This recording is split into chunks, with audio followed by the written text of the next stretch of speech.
Muy buenas a todos, espero que se encuentren excelentemente bien este día, mañana, tarde, noche, cualquiera sea la hora que estén viendo, escuchando este mensaje. Palabra del Señor, sana doctrina, hermanos amados, y en esta ocasión, Lucas, capítulo 8, un capítulo bastante maravilloso, donde nuestro Señor Jesucristo le da un gran protagonismo a la mujer, dignificándola, como lo podemos ver constantemente en los Evangelios, en el Nuevo Testamento, en el libro de los Hechos, y también en las cartas Epístola Universales y de Pablo. Qué precioso es esto, ¿no? Probablemente dividan dos episodios este capítulo. Así es que esta es la primera parte, que Dios los bendiga. Y damos lectura a la palabra en capítulo 8 de Lucas. Capítulo 8 de Lucas. Iglesia, son muchos los títulos que abarcarán este capítulo 8. Sin embargo, de alguna manera quiero englobar en sanidad, curación, sanación. Mire qué precioso. A pesar de que también destacaremos un par de cositas más de este capítulo 8 que engloba todo esto.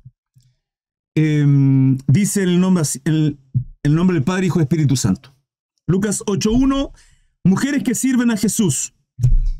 Aconteció después que Jesús iba por todas las ciudades y aldeas, predicando y anunciando el evangelio del reino de Dios, y los 12 con él. Y algunas mujeres que habían sido sanadas de espíritus malos y de enfermedades, María, que se llamaba Magdalena, de la que habían salido 7 demonios, Juana, mujer de Chuza, intendente de Herodes, y Susana, y otras muchas que le servían de sus bienes. Es bonito, hermanos, saber cómo acá comienza este capítulo 8, el Señor honrando a la mujer. Si se dan cuenta, en el versículo 1, el versículo 2, parte diciendo, y algunas mujeres que habían sido sanadas, ¿sí? Y menciona a las mujeres, en el versículo 1, con los 12. Y entre las mujeres que menciona en estos primeros versículos de este capítulo 8, parte con María, la que se llamaba Magdalena. Cuando la palabra destaca un nombre por sobre los otros, eso es importante, ¿sí?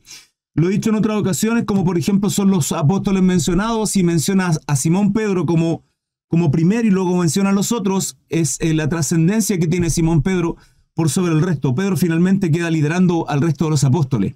Vamos a ver un común denominador también en este capítulo 8, y principalmente en el Nuevo Testamento, donde nuestro Señor Jesucristo viene a dignificar a la mujer en cuanto al ministerio, en cuanto a su obra, en cuanto a quién es la mujer también dentro de la creación, junto con nosotros los hombres, que somos exactamente igual. Los roles son distintos, de pronto las autoridades, sí, las cosas que tenemos que hacer y obrar, tanto en casa como en la congregación, pero somos exactamente igual ante el Padre. No es que ame más a uno que al otro, simplemente somos exactamente igual. La autoridad y los roles son completamente distintos. Pero vamos a ver ese común denominador en este capítulo 8, donde el Señor viene a dignificar, ¿sí? En una comunidad donde en el Oriente está menospreciada la mujer, donde se puede ver como hay tanto machismo de alguna manera, y el Señor viene a dignificarla en muchas ocasiones. La parábola del sembrador, una de mis parábolas favoritas, dice así: juntándose una gran multitud, y los que de cada ciudad venían a él, les dijo por parábolas. El sembrador salió a sembrar su semilla, y mientras sembraba, una parte cayó junto al camino y fue hollada. Y las aves del cielo la comieron. Cuando dice fue hollada, fue pisoteada. Un sembrador salió a sembrar, al esparcir la semilla, una parte cayó junto al camino, fue pisoteada, y los pájaros se la comieron. Esa era la Nueva Versión Internacional, vuelvo a Reina Valera. Otra parte cayó sobre la piedra, y nacida se secó porque no tenía humedad. Otra parte cayó entre espinos, y los espinos nacieron juntamente con ella.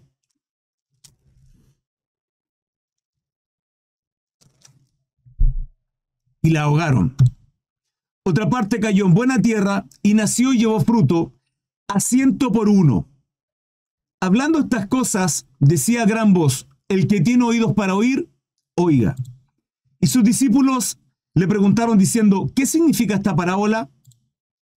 Y él dijo, a vosotros os es dado a conocer los misterios del reino de Dios, pero a los otros por parábolas, para que viendo no vean y oyendo no entiendan. Esta es pues la parábola. La semilla es la palabra de Dios. Se entiende que el sembrador, el que va a sembrar la semilla, que en la palabra de Dios somos aquellos que predicamos. Dice, y los de junto al camino son los que oyen. Y luego viene el diablo y quita de su corazón la palabra para que no crean y se salven. Si son aquellos que desprecian de alguna manera el evangelio y no creen al mensaje de salvación. Este versículo 12, 13. Los de sobre la piedra son los que, habiendo oído, recibieron la palabra con gozo. Pero estos no tienen raíces. Crecen por algún tiempo y en el tiempo de la prueba se apartan. La que cayó entre espinos, estos son los que oyen, pero oyendo son ahogados por los afanes y las riquezas y los placeres de la vida, y no llevan fruto. Hacer una pequeña distinción. La 8:13, que además esta parábola aparece en Mateo 13, y en Marcos 4, en Mateo 13 profundiza un poco más aquello, esta parábola, y menciona con relación a aquellos que caen sobre la piedra y que no tienen raíces. En Mateo, si mal no recuerdo, dice la palabra que aquellos que la reciben, y que es esa que cae sobre piedra, que al no tener tierra, al crecer y no tener raíces, se seca porque el sol la seca, tiene que ver con aquellos. ¿Por qué a mí me gusta tanto esta parábola? Porque nos representa a todo y cada uno de nosotros, hermanos. Me gusta mucho, porque tiene que ver con aquellos que vamos a la congregación, vamos a una iglesia o escuchamos una predicación, y cada una de estas 4 condiciones somos cada uno de nosotros. La primera, que cae en el camino y es pisoteada y las aves se la comen, tiene que ver con aquellos que rechazan el evangelio, que Satanás se las arrebata del corazón y terminan no creyendo. La segunda son estos, las que caen sobre la piedra, sobre pedregales, dice Mateo, y que al salir, si la raíz no encontrar profundidad en tierra, se seca prontamente. Dice Mateo que la reciben con gozo. Y la reciben con gozo y se alegran. Son aquellos que cuando van a una congregación y escuchan una palabra, una predicación, en un estudio bíblico, de pronto reciben esta palabra y sus vidas son conmovidas. Su alma. Se alegran, la reciben con alegría, la reciben con gozo, o de pronto un quebranto y lloran y están arrepentidos. Pero dice, como no tienen raíces, crecen por algún tiempo y el tiempo de la prueba se apartan. La que cae entre espinos tiene que ver con aquella palabra que cae, dice, pero a la vez va creciendo y los espinos también, y lo ahogan. Los espinos son los afanes de la vida, las riquezas. Y fíjese que hay gente que está estancada espiritualmente. Hay gente que lleva 5, 10, 15 años. Yo no sé si sea su vida, aquellos que me estén escuchando. Yo no sé cuántos años lleva usted en el evangelio, pero quiero que entienda esto. Esta parábola es trascendental para nosotros y ver qué clase de personas somos en esta parábola. Porque acá no está diciendo que usted se aparta. Acá está diciendo en el versículo 14, Lucas 8:14, que los afanes y las riquezas, vale decir que su corazón centrado no precisamente en Dios por sobre todas las cosas, sino que su corazón, su mente, los afanes de la vida, hace que usted no esté llevando fruto. O sea, hay cosas que usted tiene que podar en su vida, porque para que un árbol dé buen fruto, tiene que haber una poda. Para que la vid, que es ese parrón que lleva uvas, tenga una uva apetecible, dulce, con granos grandes, hermanos, dulce, tiene que ser podado, porque si no se convierte en un parrón que sus ramas van por todos lados. La diferencia entre un parrón y una vid es que ambas dan uva, pero el parrón es silvestre de alguna manera. Se dejan que sus ramas vayan por todos lados. Que los pámpanos crezcan, hermano, y empiecen a trepar. El parrón es un árbol trepador. Sí, se empieza a entrelazar y a buscar y amarrarse por todos lados. Sin embargo, la vid es un parrón pachachito, chiquitito, que yo voy dándole poda y voy manteniéndolo chiquitito. ¿Chiquitito para qué? Para que el fruto, para que todos los nutrientes no se vayan por las ramas, sino vayan al fruto. Entonces hay cosas que usted y yo tenemos que podar en nuestra vida para poder crecer y para que el fruto sea abundante, para que nuestras energías, para que nuestra mente, para que nuestro corazón, para que estemos enfocados absolutamente en dar fruto. Ahora, ¿cómo damos fruto? Estando en el Espíritu. Gálatas 5, 22, 23. El fruto del Espíritu, amor, gozo, paz, ¿sí? Y eso va a ser cuando usted comienza a podar aquellas cosas que en vez de andar en lo espiritual, usted anda en los afanes de la vida. Fíjese que acá dice afanes, riqueza, placeres de la vida. Cosas que de pronto parecieran no ser pecado, pero a la larga finalmente terminan afectando nuestra vida. Hermano Chris,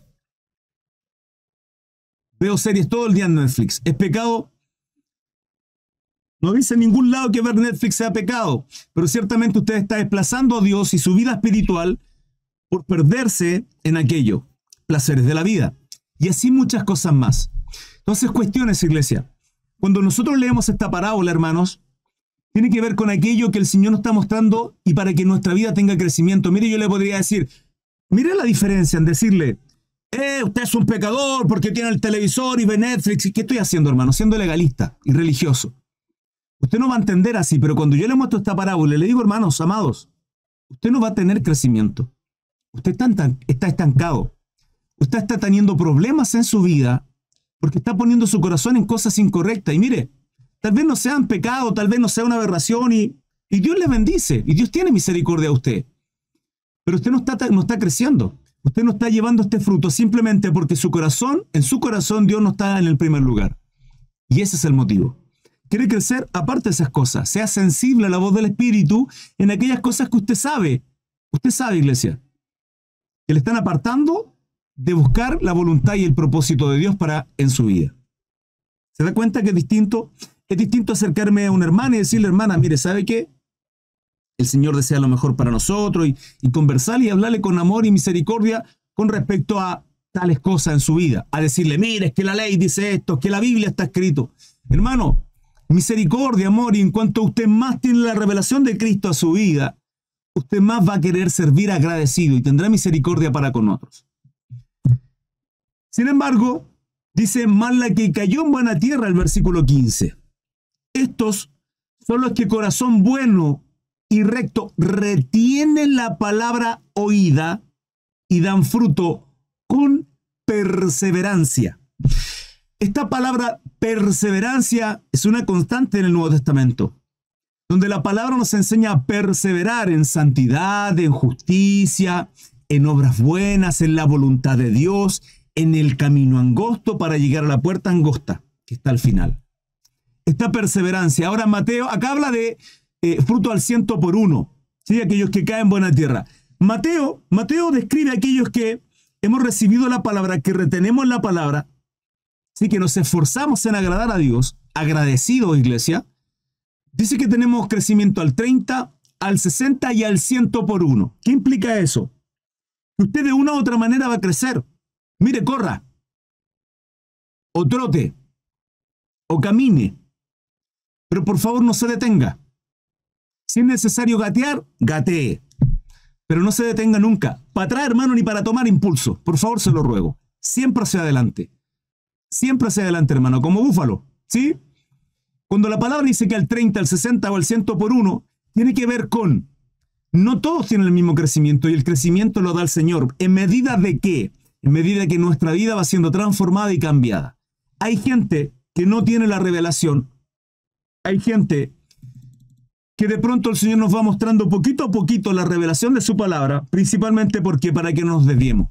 Pablo lo menciona de alguna manera. Pablo dice, para que la grandeza de las revelaciones, si no me enalteciera, no hubiera soberbia en él y no se apartara, para que no se engrandeciera a tal punto de decir, oh, es que yo tengo este conocimiento. Simplemente fue la misericordia de Dios de querer usarlo, pero puso un aguijón en la carne. Puso un aguijón en la carne que lo mantenía humilde, que lo mantenía ahí sometido a Dios. Y de pronto hay cosas en su vida y en mi vida que tenemos que pasar para poder en su tiempo correcto. Hoy día estoy hablando con uno de mis hermanos, el cual me preguntaba con respecto a los dones de la iglesia, ¿sí? Usted y yo, como siervos del Señor, dones espirituales. Y esos dones espirituales tienen que ver con las capacidades que Dios nos da sobrenaturales para estar al servicio de la congregación. Hay dones que de pronto usted los puede tener. Y él me preguntaba quiénes los pueden ejercer. Yo le decía, uno de esos dones tiene que ver con, por ejemplo, la sanidad. La palabra dice que los ancianos tienen que ir y poner manos sobre los enfermos. ¿Por qué dice los ancianos? ¿Por qué no puede ir cualquiera? Ah, pero hermano Cris, yo no soy anciano, pero tengo el don. Yo, si fuese su pastor, le diría, no vaya. ¿Por qué? Porque mi labor principal como pastor, quien sea, es procurar cuidar su alma. Y yo le hacía esta diferencia, le hacía esta ilustración. Tiene que ver con todo esto, con el conocimiento de la palabra. Si uno de mis hijos, supongamos tengo 4 hijos, ¿ya?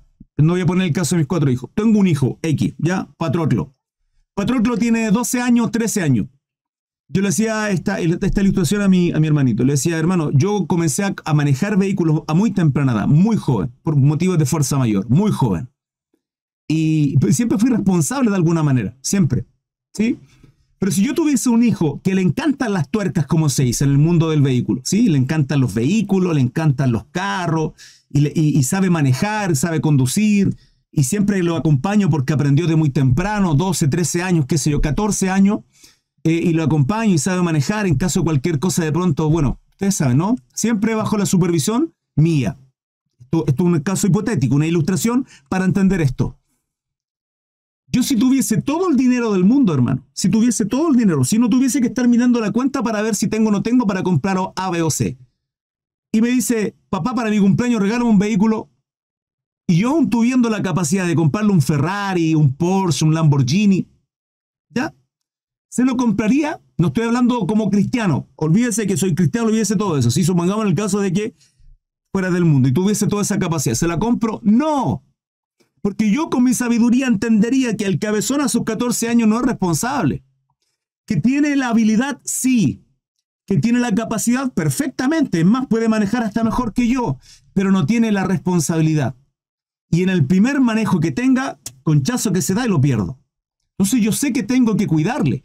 Y porque tal vez veo en él irresponsabilidad, no le entregaré aquel vehículo. Lo mismo pasa con nuestras vidas. Fíjense que con Pablo ocurría tal vez esta situación porque el Señor le pone un aguijón en la carne. ¿Por qué se lo coloca? Si Pablo no había hecho nada, sino porque iba a hacer. Y porque servimos a un Dios omnisciente que Él conoce todo.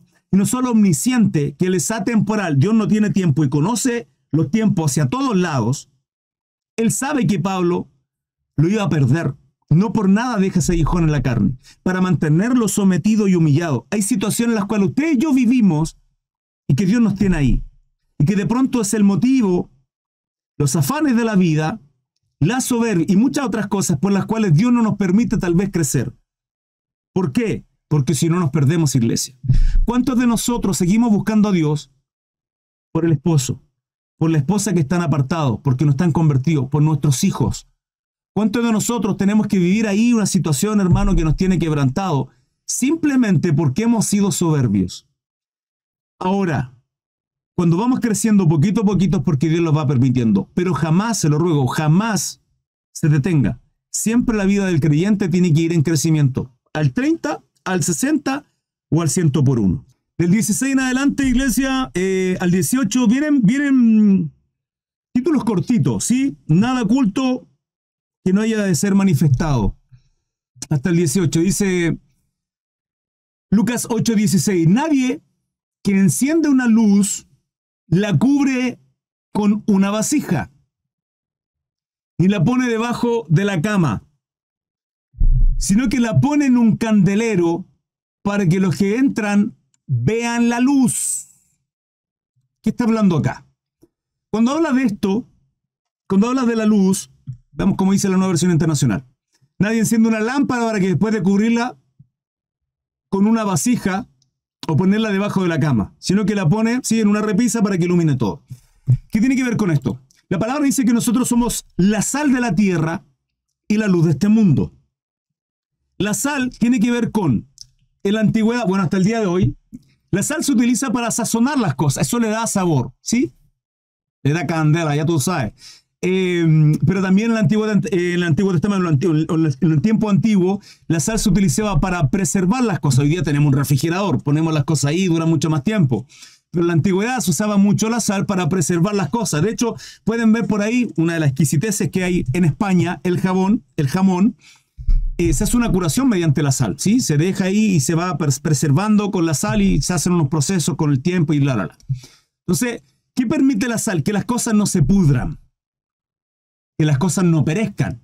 Si la palabra dice que somos la sal de la tierra, ¿qué hace que este mundo, que está en tiniebla, no vaya a un caos mucho más tremendo? Nosotros, la iglesia, por eso se entiende que en el tiempo de la gran tribulación, la iglesia no estará, que la iglesia tiene que ser retirada antes en el arrebatamiento. ¿Por qué? Porque en ese tiempo va a haber una reunión familiar diabólica, demoníaca, terrible, iglesia, terrible. Vamos a llegar a Apocalipsis y estudiaremos eso profundamente. La iglesia ya no pasará por ese tiempo. Cada vez que estudiamos ese tema llegamos a lo mismo, va a ser en medio. O sea, tribulación, arrebatamiento, gran tribulación. La iglesia ya no estará ahí. ¿Por qué? Porque no habrá sal. Todo será un caos. Todo se va a pudrir, hermano, de una manera tremenda. Y ahí vienen los juicios de Dios para con el mundo. Cuando dice que somos la luz es lo mismo. Tanto la sal preserva, ¿sí?, de toda esta putrefacción que tiene este mundo, pero también por otro lado somos la luz. Y esa luz, hermano, tiene que ver que si Dios es el Padre de las luces, si nosotros somos sus hijos, nosotros somos luz. Ahora, esto pareciera que es algo figurativo y no literal. Hermano, es literal. Pero hermano, ¿qué nos andamos brillando? No, es que con estos ojos no vemos que brillamos. ¿Pero acaso no está cuando Moisés baja del monte Sinaí con las tablas y su rostro resplandecía y tal? Sí, eso ocurre en lo espiritual. En lo espiritual nosotros somos luz. Y como luz en este versículo 16 dice que nosotros no nos escondemos. Pregunto, ¿qué significa eso que no nos escondemos, iglesia? Significa que usted predica, que usted habla de Cristo, que usted lleva una palabra. La misma Biblia nos dice que daremos cuenta de toda palabra ociosa que salga de nuestra boca. Groserías con mayor razón, iglesia. El maldecir, que es decir mal o hablar mal. La palabra dice que tenemos que hablar con himnos, con salmo, con palabras que bendigan, que construyan. Ahora pregunto, en casa, es que hermano, en casa somos tantas personas y soy el único cristiano. Usted es la luz ahí. Usted se quiere tomar de las palabras del profeta Jeremías cuando dice, te di por profeta a las naciones. Sí, hermano Cris, quiero ser profeta a las naciones. Quiero ir a Uruguay, quiero ir a Cuba, quiero ir a Argentina, quiero ir a Brasil. ¿Y por qué no predicáis en la casa mejor, cabezón? La responsabilidad que tenemos en la casa es ser luz, hermano, de alcanzar a aquellos que rodeamos. Que hermano Cris, usted no sabe. No, sí, no sé, porque usted sabe. Pero como usted sabe, le estoy enseñando y motivando. Y le he dicho en muchas ocasiones, iglesia, ¿cómo hacerlo en casa? ¿Cómo hacerlo en casa? Sea astuto, sea sabio, sea perspicaz. No haga nada por nada. Hágalo todo con una intención. Es que, hermano Cris, no hay un orar, no hay un leer la palabra, no son cristianos. Bueno, pero al momento de almorzar, usted pide la bendición, da gracias, santifica los alimentos. Los alimentos ya son bendecidos, hermano. Están bendecidos por nuestro Padre. Pero me refiero a santificarlo. El Señor va a decir, Padre, gracias por lo... no, hermano Cris, pida eso. Familia, les pido por favor. Si no se lo permiten, insista. Hasta empezar de a poquitito. Cuando le digan, ya, ok. Cortito, hermano, cortito. Gracias, papá, gracias, mamá. O usted, hijo, por favor, permítame, no es necesario que usted hagan esto. Y usted comienza a obrar, a hacer una pequeña luz, a brillar ahí, hermano, a brillar ahí. Los demonios se van a estar en todo alrededor, se van a manifestar a través de aquellas personas que no son cristianas, porque hermano, no tienen al Espíritu Santo, entonces es normal. Pero usted poquito a poquito, iglesia. ¿Qué va a hacer? ¿Una oración de media hora? No, hermano, no. Gracias, familia, Señor, Padre amado, gracias por mi familia, gracias por los alimentos, santifícalos, Padre. En el nombre de Jesús. Amén. Nada más, hermano. 3, 4, 5 segundos. Nada más. No se ponga a hacer ahí una vigilia, pues. No lo haga. 3, 4 segundos. Estoy hablando de una familia en que no hay oración, en que están pasando situaciones graves. Hay familias que están siendo atormentadas por demonios, iglesia. Y nosotros tenemos esta responsabilidad de ser luz en nuestras casas. Pareciera ser súper absurdo esto, hermano, para muchos tal vez. Para muchos que en sus casas, hermano, tienen tiempo de oración, se reúnen con sus hijos. Pero hay hogares en que no hay ni siquiera sobremesa. Sobremesa. Llámese situación en la cual después de comer se conversa. Nos miramos a la cara. Están pegados al teléfono. Pesque esos teléfonos y déjelo ahí. En silencio, hermano. En silencio ahí.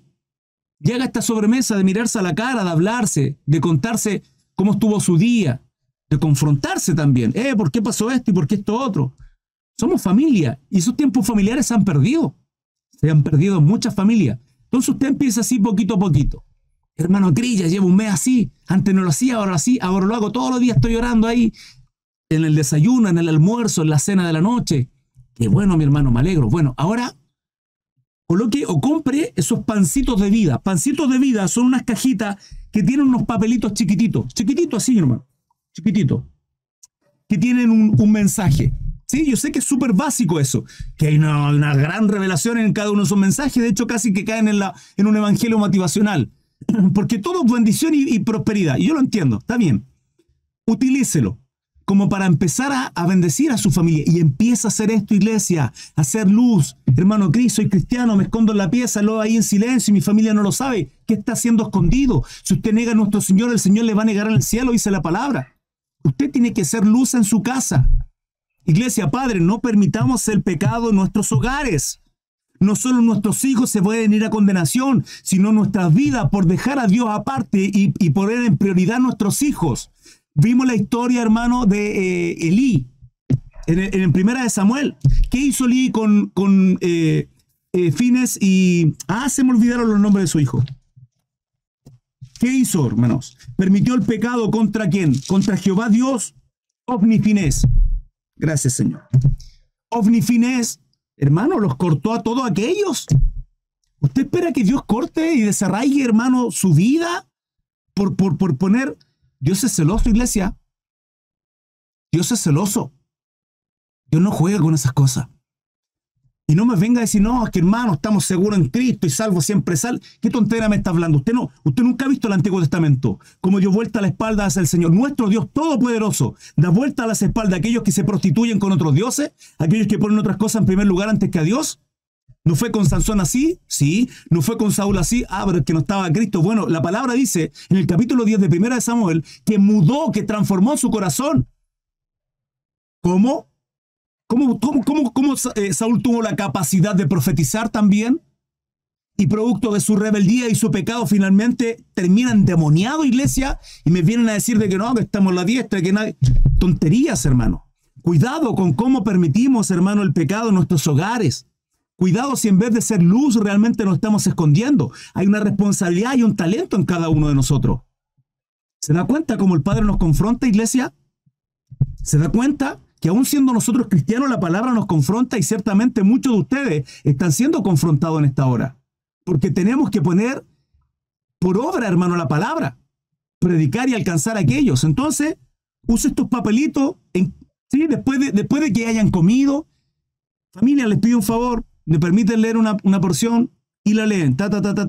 Gracias, Señor. Amén. Y listo. Nada más. No se ponga a hacer un sermón ahí. No, tranquilo. Tranquilo.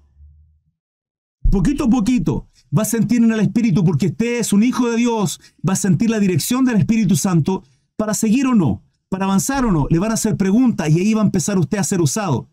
Si le vienen a pleitear, a confrontarlo, tranquilo. Está bien, hermano, está bien, mamá, está bien. Hijo, tranquilo, no se preocupe.